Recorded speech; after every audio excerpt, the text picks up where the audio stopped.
You ask Tiger to solve. This deals with linear equations with one unknown. The final result is x equals 2/19. Let's solve it step by step. Simplify the expression. Group like terms.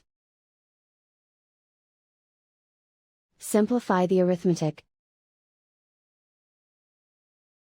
Group all constants on the right side of the equation. Subtract 2 from both sides.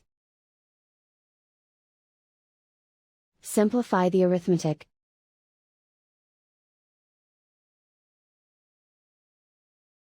Isolate the x.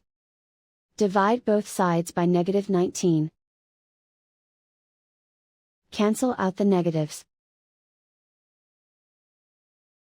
Simplify the fraction. Cancel out the negatives.